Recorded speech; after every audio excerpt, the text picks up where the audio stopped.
കൂട്ടുകാരെ, നമുക്കൊന്നൊരു കഥ കേട്ടാലോ? കഥയുടെ പേരാണ് വിഹാനും മിഠായിയും.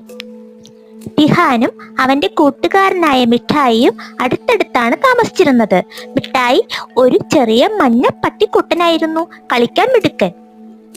എല്ലാ ദിവസവും രാവിലെ വിഹാൻ മിഠായിയെ വിളിക്കാൻ പോകും. മിഠായി, മിഠായി, കളിക്കാൻ സമയമായി. വിളി കേട്ട ഉടനെ മിഠായി അതിന്റെ ചെറിയ കാലുകൾ വെച്ച് ടപ്പ ടപ്പ ശബ്ദമുണ്ടാക്കി ഓടിവരും. അവരുടെ ഇഷ്ടക്കളി ചാടിപ്പിടിക്കുകയായിരുന്നു. വിഹാനോടും മിഠായി പിന്നാലെയും. ചിലപ്പോൾ മിഠായി വിഹാന്റെ ചെരുപ്പ് കടിച്ചു വലിക്കും. ഹേയ് കള്ള, എന്റെ ചെരുപ്പ് തരൂ എന്ന് പറഞ്ഞ് വിഹാൻ ചിരിക്കും.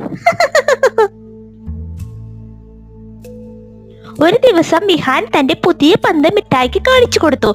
അത് ആകാശത്തിലെ മഴവില്ല് പോലെ പല നിറങ്ങളിലുള്ള പന്തായിരുന്നു. വിഹാൻ പന്ത് ദൂരേക്ക് എറിഞ്ഞു. മിഠായി ഓടിപ്പോയി. പക്ഷേ അവൻ പന്ത് കൊണ്ടുവന്നില്ല. പകരം ഒരു പൂവിനെ മണത്തു നോക്കി നിന്നു. മിഠായി, അത് കളിക്കാനുള്ളതാണ്, മണക്കാനുള്ളതല്ല, വിഹാൻ കിളിച്ചു പറഞ്ഞു.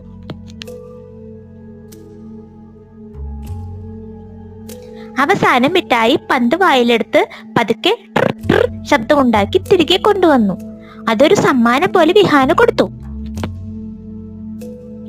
അന്ന് മുതൽ പന്തെറിയലും പൂമണക്കലും അവരുടെ ഇഷ്ടക്കളികളായി. വിഹാനും മിഠായിയും എപ്പോഴും ഒരുമിച്ച് കളിച്ചു, സന്തോഷത്തോടെ, ചിരിയോടെ.